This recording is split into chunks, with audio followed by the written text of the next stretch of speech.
Okay guys, so we got this Cadillac. This is the one we added keys to a couple months ago. They said the car started running rough or something. Like, it was sitting here for a couple months. They said they started running rough. And then they said they took it to the Cadillac dealership. Cadillac sold them a new battery. And then I guess they told them it needed some other stuff. Well, I don't know. They were worried that, I guess Cadillac said it might need a motor or something. I don't know. They said the plugs fell out fast. Oh, it's a 4-cylinder. So that's exciting. I wonder if it has a PCV issue. They said it'll barely run. So the battery's completely dead. So I'm going to get my jumper cables onto this and then we'll go from there. Okay guys, so we got jumper cables hooked up. It's pulling like 10 amps right now. I'm going to let it sit here for like a couple minutes, see what's going on. I'm going to set up some lighting so we can see what's going on with the car, do a visual inspection real quick. Alright, so I just turned the ignition on real quick just to put the windows down. And I noticed that there's some batteries here, and that's a new battery. So I wonder if this car even has a battery in it. So we're going to pop the trunk. We're going to go look, because I think the battery goes in the trunk on these. I don't think it's under the seat. Okay guys, so the battery is in here. Just make sure everything's tight. Okay, so the battery terminal is tight there. Well, as tight as I can check it. Let's make sure that all this other stuff, I don't know. Looks like somebody was in here. This looks pried open.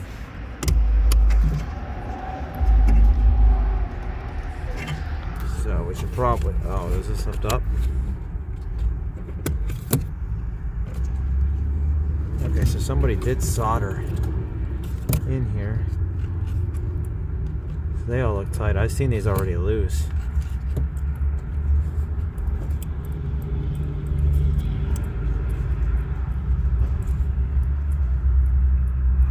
Okay, so that looks good. That all looks good. Now, ground's tight. What's up with this ground? What's up with this ghetto ground right here?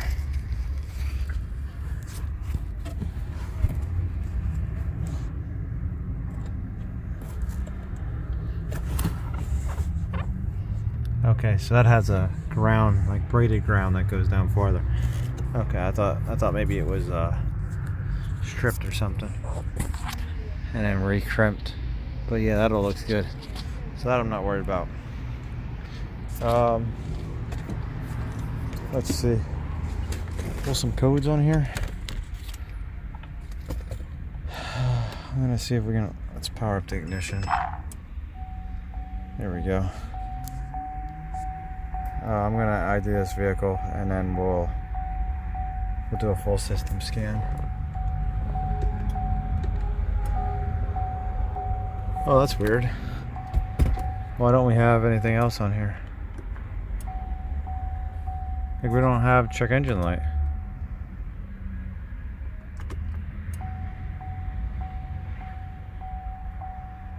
That's kind of weird.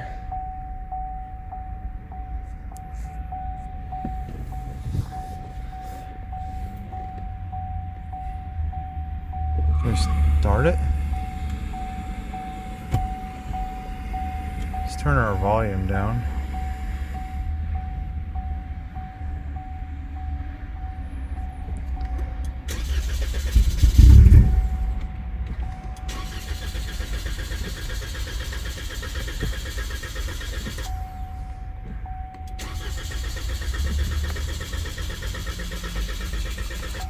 That's odd.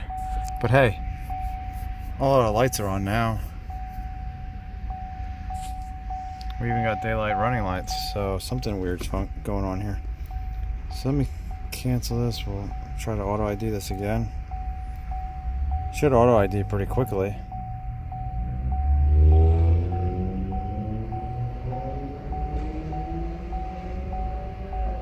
I just figured sitting here off, the check engine light would come on. We may have to manually ID this for some reason. Okay guys, so it's scanning. We have no codes right now. Just see what happens if we try to start it again.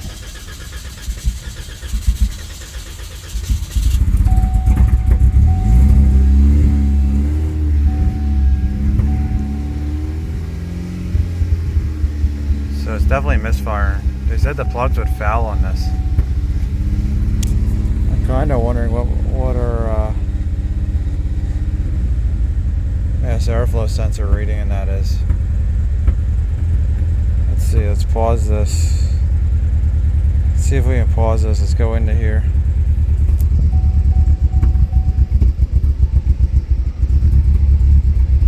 Can we go into our ECM? No comm.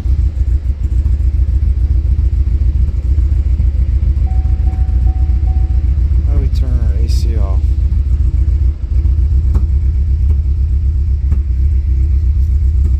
Well, this kind of sucks. Why can't I get any codes?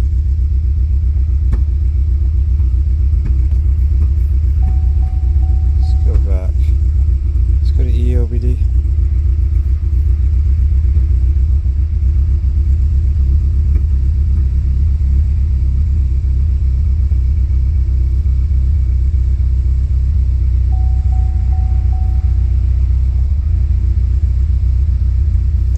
I wonder if we have like a bad ground since we lost communication with our engine computer. Let's go quick check this. So guys, I can't communicate through generic. Let's go back. Let's see if we can go in this way again. I wonder if like maybe there's let's get a control unit, engine. Nothing, no comm. So guys, here's our, I'm using this light from NextLED. Look how nice this is. Let's go back. Look at that. I love these lights. They're battery powered, super bright. On high it lasts about 2 hours, but it works amazing for this. So I'm gonna shut this off and we'll check our powers and grounds, or find out where our ECU is at. Guys, I do think it's weird though that I can't talk to the engine. I'm gonna get out my breakout box. I just have the key on right now. Can we talk to anything? Let's go back. Let's do I'm gonna do an auto scan while this is sitting here, and we're just gonna see if we can talk with anything. I'm gonna get out the breakout box because maybe our CAN network's down. Because we need to be able to talk to this to diagnose it. Like the ECU's down there. Pull the cover off real quick just to see if these tubes are broken, causing our roughness. Because these PCV valves are known for the hoses are known for braking, and then it'll cause it to run really, really rough. Okay, so we do have communication with the SAS. So that's steering angle sensor. Okay, so look at that. We only got the SAS that I can communicate with. So I'm gonna come in the car. We're gonna hook the breakout box up. Okay guys, so right now our CAN high and CAN low look perfect. So why can't we communicate with this thing? Let's try this again, unless maybe the... Oh, now we can communicate with it? So was the scan tool taking down the network? Now we're gonna have to try to start it again. I'm gonna try to start the car again. I just updated this tool too. Okay guys, so I scanned it. Let's just quick do a report here. Low battery voltage. ECU just says misfire detected. So let's do a quick erase. I don't think it scanned all the modules because the ignition shut off again. So let's just do a quick full system scan. I'm going to see if I can get in the ECU and then we're going to start it up. Let's go into here. Let's go to live data. Let's see. I just want to see the, like our fuel system stuff. I'm going to quick bring them up, like mass, airflow sensor and all that. So we've got engine, IET, mass, airflow, engine load, throttle, baro, map. I got a lot selected here, fuel pressure. So let's see what happens when we start this up. Start this up to record.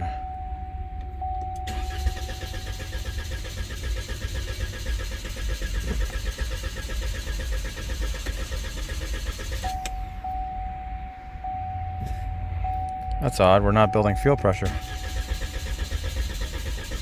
Look at our fuel rail pressure.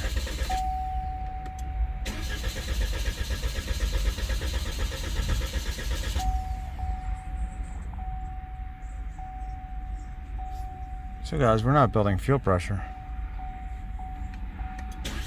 We should be in the hundreds of PSI right now. Okay guys, let's turn the key back on. See if we can get fuel system. Let's see our desired versus actual. I think that's our whole problem. Fuel pump, alcohol content, regulator command. So we'll check this other one. Desired actual, short term, desired fuel pressure, fuel rail pressure, engine RPM. I guess we can look at our mass airflow sensor. Not really worried about IET and stuff like that. That stuff. So we look at our barrel and our map. Injector duty cycle is probably going to be really high. Show selected. Let's go to record.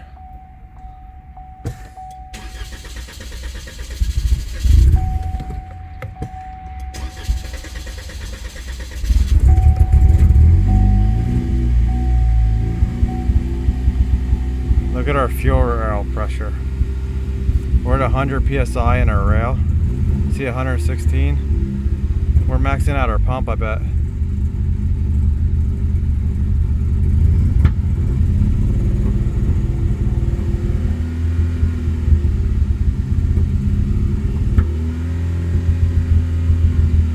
Fuel rail pressure, look at that. 116, guys. So there's two things. Either our pressure sensor is lying, or our high fuel pump is bad. Now, look at our regulator. It's commanding 70%. It might not go over 70%.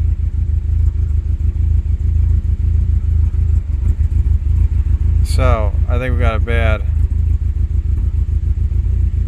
a bad high pressure fuel pump, I think. Or one of our valves are bad. But we're not setting any codes for our valves. Can we do any bidirectional controls with it? Active tests. Let's see, fuel system, fuel pressure.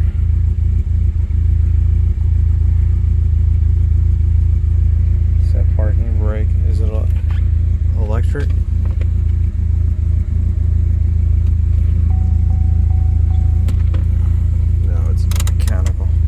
There we go, continue.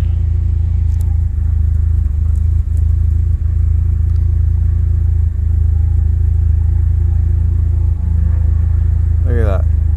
We can't go above 101. Look at that, we're commanding 2000 psi and we can't do it. Look at our regulator command.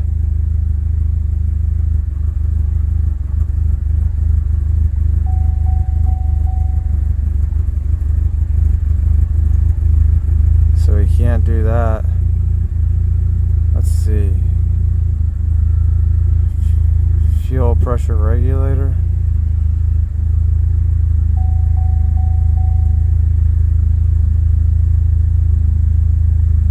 I don't know what the conditions are for that. Yeah, that's about it, guys. I gotta look up at service information about this. Okay guys, so look at this. I have it up right now. So our fuel pressure, which I think is our one at the rear of the car, that's at 60 psi. So our fuel pressure sensor on the rail is 100. Our high pressure, our desired pressure is 500. Our injector duty cycle is 4 milliseconds, guys. I think it should only be like around 2 milliseconds. So we're almost double, so it's holding the injectors out longer. Not sure with direct injection. I'm not too familiar with what it is, but I think it's supposed to be way shorter than that. 4 milliseconds is a long time. So I think what I'm going to try to do is I'm going to look up real quick how this works, see if we can get to any of this stuff to even test. Our pump has, our high pressure pump just has the internal like regulator or spill control valve, I guess they call it. See right here, it says violet and black and yellow. So I came back here, let's turn my flash on. Here's our pump. So let's disconnect this, and then this should command full pressure on our system. So if we take this off and we don't get fuel pressure, then we got a bad pump. So let's turn this on. Oh, look at our rail pressure. Rail pressure's at 333. So that should mean that our sensor's working because the motor's hot, so the fuel's going to keep getting hotter. And then there we go, look at it drop down. So right now we should be commanding full pressure. So we have 72 on our low, 116, 101 on our high. So yeah, our pump's bad, guys. So if we turn the key on, this pressure should just start climbing because the fuel's hot, the rail's hot. So it's going to be like trying to boil the fuel and the pressure's going to increase. Look at that. So that means our sensor's working because it can read higher. Look at that, and it's just going to keep climbing. So let's go back, let's look at our codes. We should have a code now for our pump being unplugged. Fuel rail pressure regulator control. Look at that. Look at that. So we need a regulator. Guys, so we're going to check to see if this actually lights up a test light. I don't think it will. Oh, actually it probably will. I just want to see because it should be commanding the test. Should be commanding that pump on. Let me start this up. Oh, look at our light. Our light's working. Controller's good. Our actuator is not. So that's our issue. We need a new high pressure pump. Look at that. And we'll probably see it on scan data too. It's probably going to be commanding this thing. Let's see. Let's go to live data. Fuel system. 63%, guys. That might be the max for it. It's 63. It's probably going to be like really low, like 25% or something at idle. Okay guys, so I want to show you something. So I got the high pressure fuel pump out, okay? So they got this from AutoZone, I think, which is actually a GM pump. Has the GM writing and everything all over, so I'm not really worried about the quality of the pump. The plunger looks good. I think the pump's perfectly fine, and I will tell you why. Because they said that they had an issue and they thought it was the pump. But look at this. So we come in here. Look at that. That's in there the wrong way.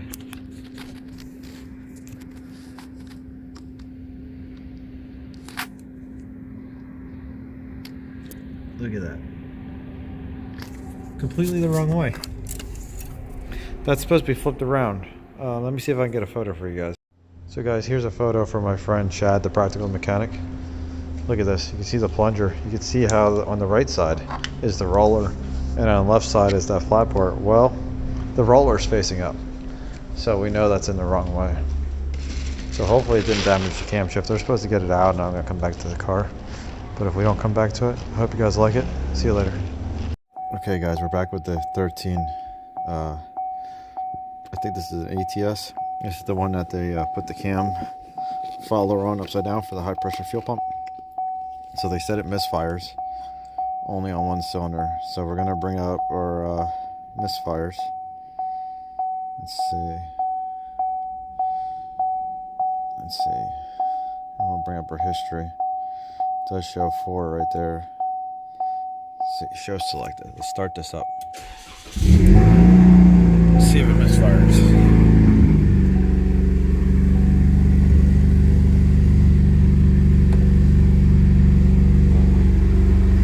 History counter went down.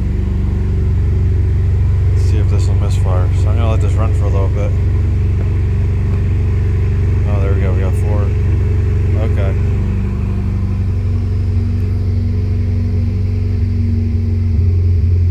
Oh, now you can hear it. Look at that. Okay, let's go back. Let's look at our fuel trim. I also want to pop our hood. Our fuel trims look good. You can actually hear it misfiring. Let's see, let's pop her up.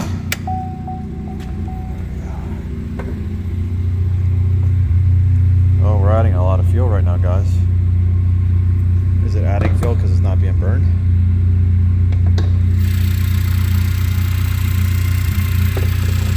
Or is it adding adding fuel because we got a leak.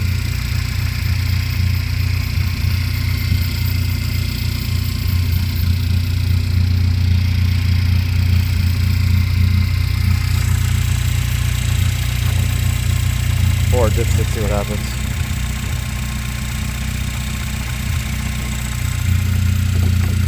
Guys, that's a lot of fuel that we're adding.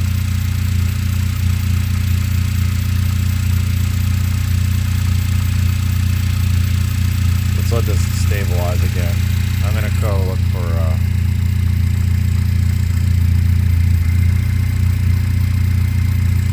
there's a cylinder 4 misfire.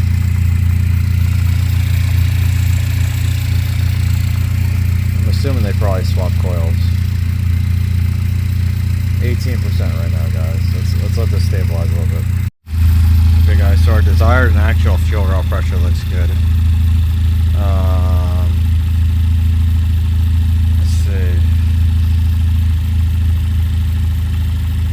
Our fuel trim. I don't know what our fuel trim is now. So we're adding 17%, which could be because of our misfire.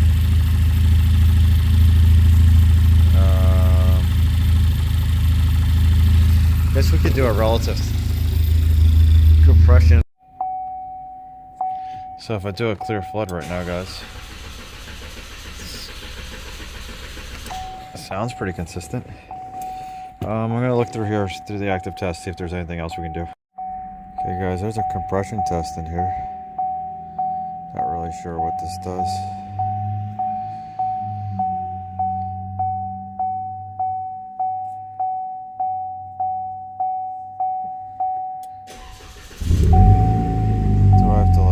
Running. Engine is running.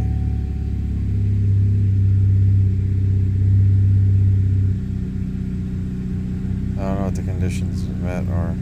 Is it supposed to not be running? I don't know how this test works.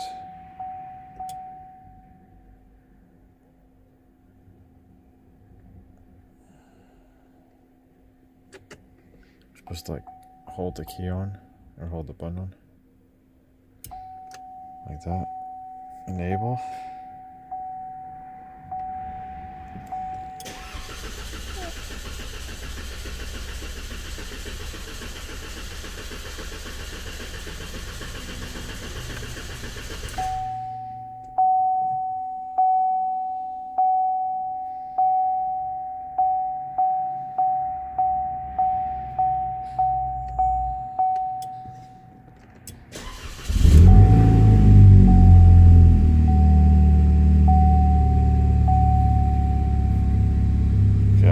That's supposed to do.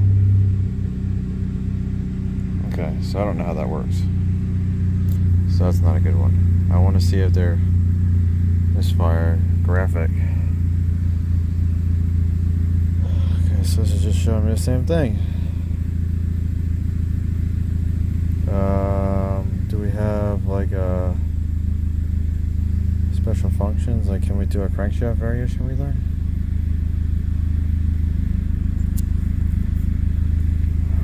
Parking brake on. Parking brakes on. AC's off.